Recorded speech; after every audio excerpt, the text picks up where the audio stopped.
Now, I have an idea of what you're thinking right now. You're thinking, gosh, this verse, July 2nd was the middle of the year. What took you so long to do this tag? To which I say, time's a construct, and I've made a brand off of doing time-based tags months late, so I don't have any intention of changing that up now.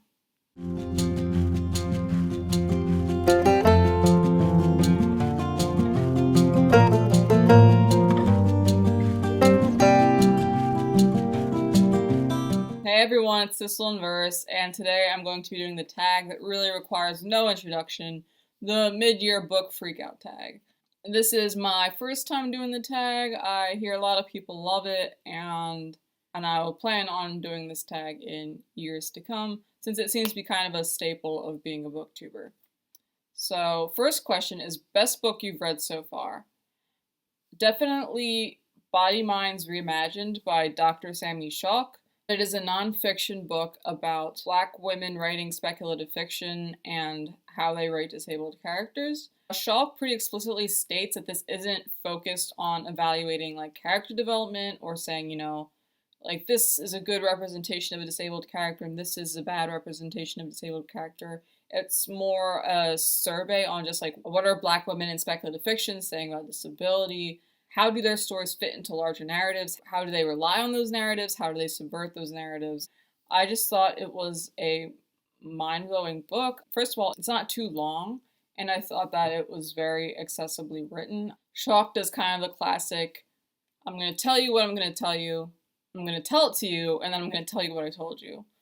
And so that repetition really helped me retain things, and I was rereading sections, and I'm kind of tempted to do like a video essay around this somehow, like maybe like applying Shock's analysis to other books that she didn't look at.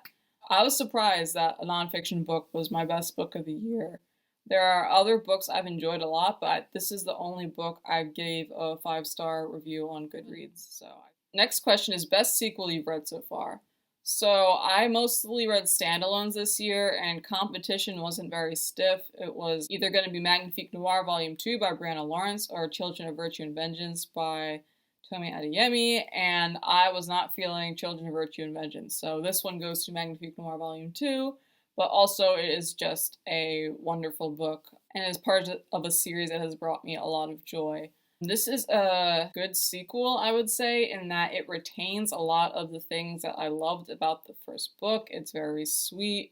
We've got more great descriptions of food. There's a lot of bonding between the members of Magnifique Noir. There's more Blaze being a mentor and interacting with the girls.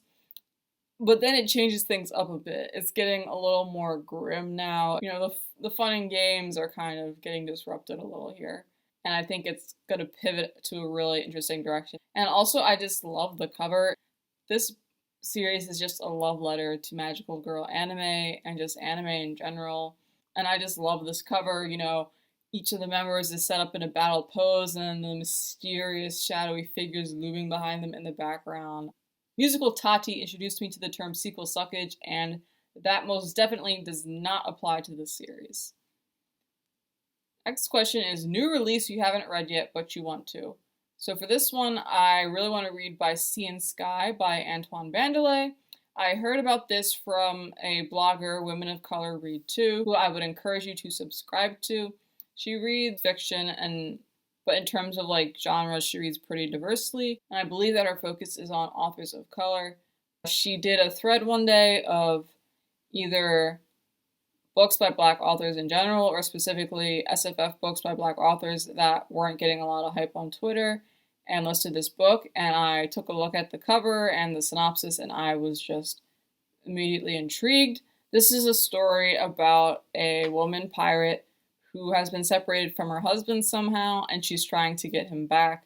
She normally conducts her piracy via water ships, and in order to rescue her husband, she's going to need to hop on an airship. And I just really enjoy pirate stories and pirate fantasy, and it sounds like the fantasy elements are going to be borrowing from the Caribbean and from the Swahili coast, and I'm really interested to see like the lore and stuff in this world.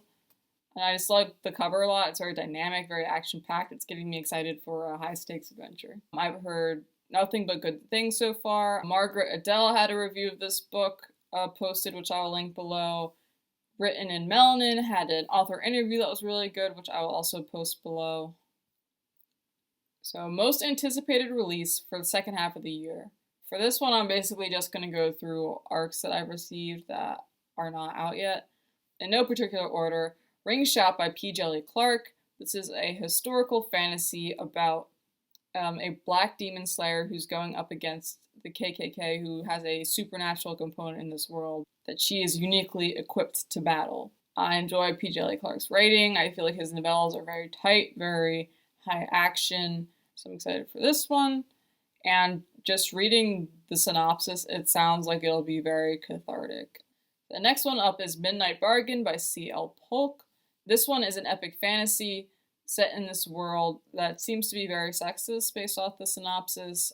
It's a world where magic exists, but women are generally discouraged from practicing it, and women who choose to marry have to forsake their magic when they do so. It follows the protagonist Beatrice Claiborne, who wants to be a mage and is pursuing that pretty aggressively, even though her parents want her to have a very strategic marriage that they think will be to her benefit and to their family's benefit. So she's torn between pursuing her goal to be a mage and a budding relationship. This is the first book I've read from C.L. Polk. In general, I've heard good things. I was just kind of intrigued by this joining of romance and fantasy, and I feel like the synopsis I gave wasn't great. I'm pretty sure there has to be more to it just based off of what I know of C.L. Polk. One of the things I'm anticipating to enjoy about C.L. Polk is that her novels have mostly been in kind of historical English based settings, but she also discusses POC and highlights POC characters in ways that are innovative and not a thing that's super done in traditional fantasy. So that is a thing I've heard about her and why I was excited for this story. Next one is Master of Poisons by Andrea Hairston. This is an epic fantasy, and from how it's discussed in the Goodreads synopsis, I'm guessing that it's going to be a multiple character point of view.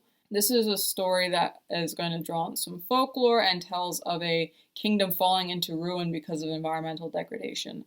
I love the cover. I think it's gorgeous. I'm a sucker for bees, and I'm just intrigued by this environmental collapse and how they're going to combat it and what's causing it. Ring Shout's out in October. Midnight Bargain is out in October. Master of Poisons is out in September. Another one I'm looking forward to is Dominion, an anthology of speculative fiction from Africa and the African diaspora. This is a short story collection edited by Ekpekio Kenachoe Donald and Zelda Knight. This is a mix of speculative fiction, prose and also poetry. There's some names on the list that are familiar to me that I've read before and some that are new. In terms of authors whose names I recognize and I haven't read yet, I was excited for Nicole Gibbons-Kurtz, Eugen Bacon, and Nuzo Ono. Nicole Gibbons-Kurtz has a weird Western anthology out, and I'm particularly interested in Nuzo Ono because she writes horror that is very influenced by her Nigerian heritage. Nuzo Ono is Igbo. I'm trying to get more into horror, and I'm definitely interested in what story she's going to bring and what her perspective is going to be. Next one is a novella, Stone and Steel by Ebony J. Dunbar. Stone and Steel is a black queer epic fantasy. It's about a General Aaliyah who has been away at war, and when she returns to her home country, she finds it in chaos. It is ruled by the stone magic Dessa, and Aaliyah has to summon some allies to try and right the wrongs that have happened in the kingdom while she was away. This is going to be out in September. And also, I just love the cover. I love the Bantu knots down the middle of the head. I very rarely miss having longer hair, but this cover kind of made me miss it. And then last one up is Hide and Seeker by Daka Herman. This is a middle grade horror, which is one of the things that drew me to it. I'm looking for more horror, and I'm really trying to read more middle grade speculative fiction. I read the Jumbies and I realized that for whatever reason I kind of have some hang-ups about young adult, but like I don't really have those same hang-ups about middle grade. There's something that I really am loving about middle grade right now, and so I'm looking for more of it. And this is a story about basically this like shadow realm of body snatchers who attack children when they play hide and seek, and how the main character Justin is trying to evade them and potentially save a friend who has been snatched. And this is going to be out in October. So all that hype, and now we're on to a sad note, a biggest disappointment, and that would be Mindscape by Andrea Hairston. I had read an excerpt of this in a short story anthology, and I was like really intrigued. I really liked the prose. I thought the writing was nice and like descriptive, and I just generally liked how it flowed. I thought the premise was super interesting, but like I read it for Blackathon, and when I finished, it was like some cool things happened, but like what was the sum total, right? Like what was the point? Like what was supposed to be like the take, like not even like a lesson takeaway, but like it didn't really feel like there's like a climactic moment per se, because I didn't really understand why anything was happening. So that was a big disappointment because I was hoping to really, really like that novel. And I generally heard good things about it. Like there's a Carl Brennan Society, which is devoted to awarding excellence in speculative fiction by authors of color and books within the genres that discuss race in innovative and creative ways. And I believe that Mindscape won one year, and so I had high hopes that I would like it, and it just didn't pan out for me. So what was the biggest surprise of the year? That would be Queen of Bad Dreams by Danny Lore, and the art's by Deirdre Kelly. This was one I just wasn't expecting to love it as much as I did. It's about this like world where dreams can basically come alive, and really what did it for me was there's a bit where Lore reimagines how queer people would form families in a world where dreams can come alive, and it was just very sweet, and it made me want to buy this comic as gifts for several people. And I just really wasn't expecting it to happen. I was expecting it to be more straightforward, like action thrillery. So that one really caught me off guard. So, favorite new author, debut, or new to you? So, in terms of new to me, I would say L.D. Lewis. I really enjoyed the short fiction I've read by her this year. I really enjoyed the novella, A Rune of Shadows. A short story by her that I really enjoyed was Signal, which is about this child who, well, it's basically an army of children who pilot these mechas to fight kaiju, and I just really love stories about mechas. There's a twist that was great. L.D. Lewis just has very unique ideas and prose that is like descriptive in surprising ways. In terms of a debut author, that would be MICAIAH Johnson. She's the author of The Space Between Worlds. In terms of like why I really enjoyed MICAIAH Johnson stuff, I feel like she does a lot with very little. She'll give me like 2 sentences or something that'll like really like make me stop and think, and like in ways that I wasn't necessarily expecting. Newest fictional crush, I don't have one. Newest favorite character, I would say General Danger Ito from Rune of Shadows by L.D. Lewis. Danger is just this middle-aged assassin who is very competent at what she does and demands respect, and she's just also such an egomaniac. And she's just thoroughly badass. With a book that made you cry. I don't think any books made me cry this year. A book that made you happy. A Space Between Worlds by MICAIAH Johnson. This was just meaningful on like a personal level, and that I was very excited for this book. I heard that there was a black protagonist who's in like a sapphic relationship, and so I was very excited for that. It involves multiverses and stuff, and it just sounded really cool, and so I requested an arc. And this was like the first arc request I just had honored right away. And so that was just nice. That's something I'd been looking forward to for so long was available to me. Because I'd been looking forward to this so much. I was looking for like author interviews and like free excerpts and all that, and it's just there wasn't a whole lot out there. Like I guess MICAIAH Johnson just likes to move in mystery because it wasn't a whole lot. And in terms of like how the story itself made me happy, I just really enjoyed the main character, Kara. It's like a thriller, and I just was really like engrossed in learning all about these worlds. Next question is favorite book to movie adaptation, and I think Birds of Prey is the only book to movie adaptation I've seen this year.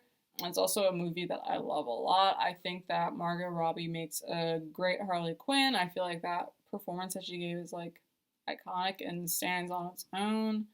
And I've rewatched it like way too many times. I've like timestamped what my favorite scenes are so I can just skip to them and go through it. Favorite review of the year. So in terms of standalone, Queen of the Conquered was my favorite one. I thought I did a good job at like emoting and making it engaging, and it was just like a book I really enjoyed discussing. And I like my thumbnail for that one. Graphic design is indeed my passion, with that little Microsoft Word PowerPoint gradient I use for the background. And it was just fun being like snarky and a terrible person, basically. And then in terms of like best review in a wrap-up, I would say Sunspot Jungle Volume 1. I'm working on not talking in circles. There are times in that interview where I felt like I wasn't saying things as directly as I could have, but I felt like I was doing a good job at like being succinct. That was a short story anthology that I really loved. I feel like I did a good job of like showing that I really loved it. And I did some basic like edits and stuff, and it was just generally like a fun anthology to talk about and discuss. So most beautiful book that you bought this year. Daughters of Henri, hands down. I feel like the only book that would be close would be Juniper Leaves' Otherworldly Tale of a Lonesome Magical Girl. But yeah. The last question is books that you need to read by the year's end. All the books, honestly. There's the books for my New Year's book tag that I should read this year. I was trying to get through Babel 17 by Samuel R. Delaney, The Changeling by Victor Laval, David Mogo Godhunter by Sui Davies Okungboa, and Claiming Timo by Eugene Bacon. Then there's also the Octavia Butler Slow Read, which is hosted by Jerry of Onyx Pages, Tati of Musical Tati, and the bookstore Sister Sci-Fi. And Kindred is the book for September, and that will be another good one to get that off my TBR. That was also a book I mentioned in my New Year's book tag. I might try and read the Jumbie God's Revenge this year. I was planning to buddy read that with Luxurious Blue and Onyx Pages at some point, but like depending on their schedules, it just might not happen this year. Might be like maybe next year or something. Unclear, because I don't know if they read the second book yet. And then I also have some books I need to reread. For the SOULar-powered Afrofuturism Slow Reading Group, we have 2 more books that I'm going to be rereading for this year. There's The 100,000 Kingdoms by N.K. Jemisin, which is our August read. There's Escaping Exodus by Nikki Drayden, which is I believe our September read. And then in November, we're reading Children of Virtue and Vengeance, but I will not be rereading that. I would love if you would come out for those. I'm hosting the Escaping Exodus one, but it's still always nice to have new faces to talk about books. And we're trying to incorporate game nights with the books. We're trying to incorporate a game of Bookish Pictionary, like about 100,000 Kingdoms, that we would play online. So that's just going to be like a lot of fun. We have Facebook events, which I will link below. And also we're on Goodreads, and we put the events there as well. So yeah, that was my mid-year book Freakout tag. Thanks for watching. If you like the video, please hit the like button. If you've watched to the end, please leave me a flower emoji. And if you haven't subscribed already, please do so. It's a good way to stay up to date with me and my bookish activities. Thank you again for watching. Have a good one. Stay safe. Goodbye.